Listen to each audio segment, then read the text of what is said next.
Merci de me recevoir chez vous. C'est l'histoire vraie, d'ailleurs, d'une entité internationale qui cherche à recruter une ou un responsable communication.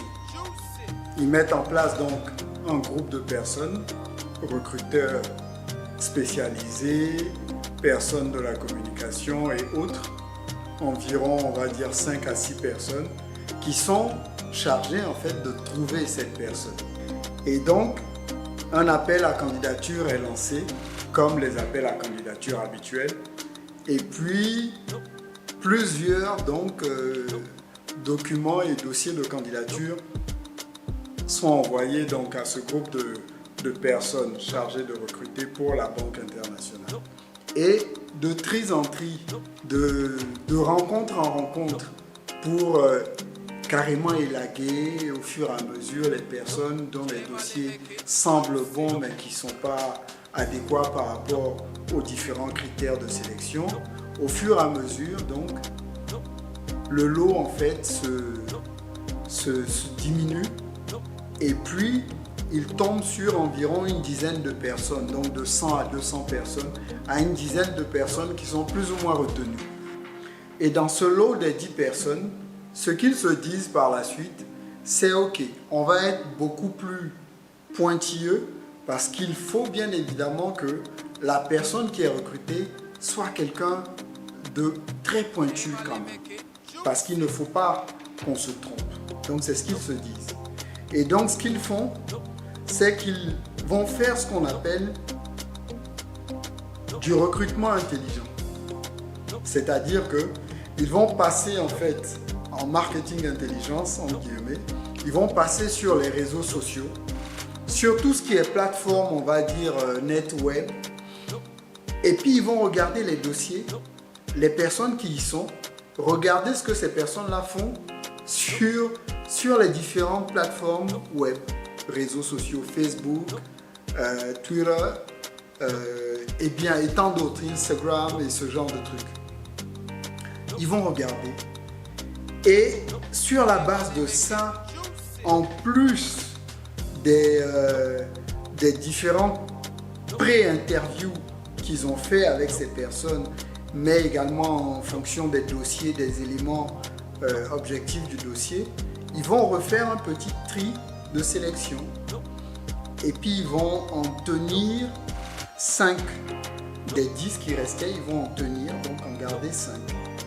Néanmoins, ils poussent encore plus loin les recherches en prenant le temps, donc ça s'est fait environ sur 3 à 4 mois, en poussant les recherches, en regardant bien de manière plus précise les réseaux sociaux et surtout principalement Instagram et Facebook pour voir en fait dedans s'il n'y a pas des détails qui sont passés à travers les filets des conditionnalités fixées pour le recrutement. Donc est-ce que les personnes qui ont postulé, dont les dossiers restent, donc les 5, sont vraiment adéquats par rapport au poste de responsable communication dont le choix doit être fait soit pour une femme, soit pour un homme. Donc il y a quelqu'un parmi qui, lui, va trouver une fille dont le dossier est vraiment adéquat. On va dire que le dossier en fait de cette fille est sur papier et sur certains autres critères de recherche est le dossier le plus adéquat.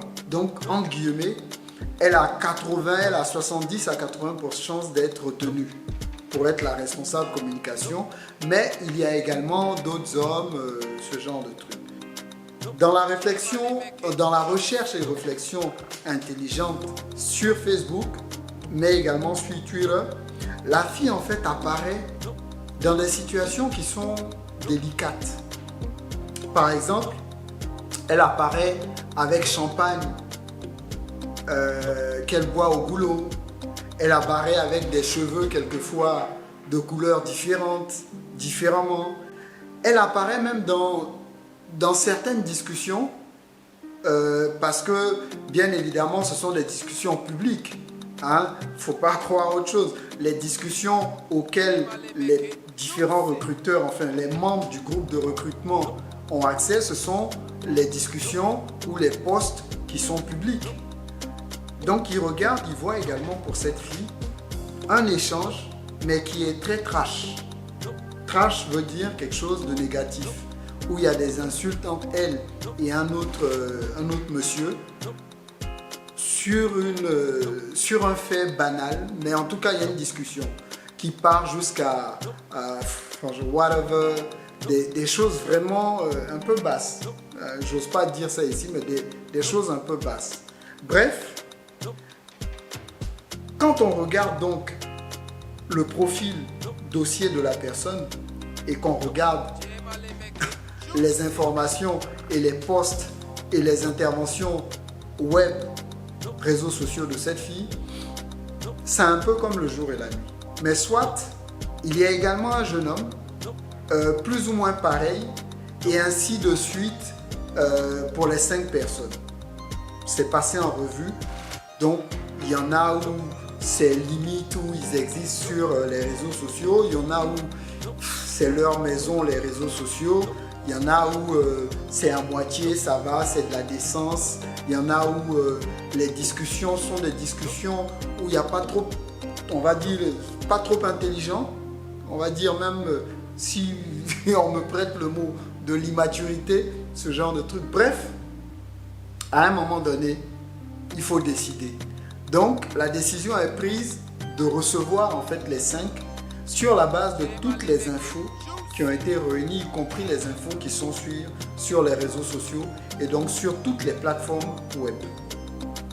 La fille donc qui sort du lot selon la plupart des personnes qui recrutent, elle est prise donc en interview, en entretien, et puis on lui met devant, sur écran, tout ce qu'elle a pu dire en partie, tout ce qui est photo et ce genre de trucs.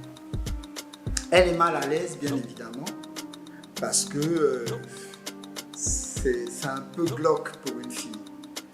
Pour le jeune homme, pour d'autres également, tout est passé en revue et tout est mis là.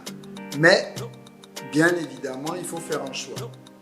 Finalement, le choix est fait non pas sur la jeune fille dont le dossier papier sort du lot, mais sur une autre jeune dame qui était moins, on va dire, dont le dossier a moins 10 ans, mais c'est le choix de cette autre jeune dame qui pour les recruteurs venait en 4e ou en dernière position même. Mais bref, c'est elle qui a été retenue pour le poste de responsable communication. Parce que, bien évidemment, responsable communication veut dire c'est l'image de la boîte en question. L'image de la boîte ne peut être entachée par une image négative de la personne qui est censée parler de la communication de l'entité. C'est un des critères de toute manière. Peu importe ce qu'on peut en penser, c'est un des critères. Et pour moi, ce critère, en tant qu'homme de médias et de communication, ce critère, il est louable, c'est clair. Bref, c'est juste pour dire, c'est une petite histoire, mais une histoire vraie, hein, je vous la confirme. C'est juste pour dire que tout ce qu'on poste sur les réseaux sociaux joue un rôle, pour une raison ou pour une autre, dans un recrutement, dans une affaire. Donc, quand la plupart des gens, on entend, ils disent ce que j'ai posté là, les gens disent, ils pensent ceci, ils pensent cela, mais ce n'est pas moi. Ce que vous avez posté dépeint votre personnalité, c'est vous. Il ne faut pas se voiler la face. Je poste quelque chose parce que j'en ris, parce que je ne suis pas d'accord, parce que je suis d'accord, parce que ça me fait délirer. Ce qui est sûr, si je poste, c'est que ça me touche quelque part. Négativement, positivement, pour en délirer, c'est moi.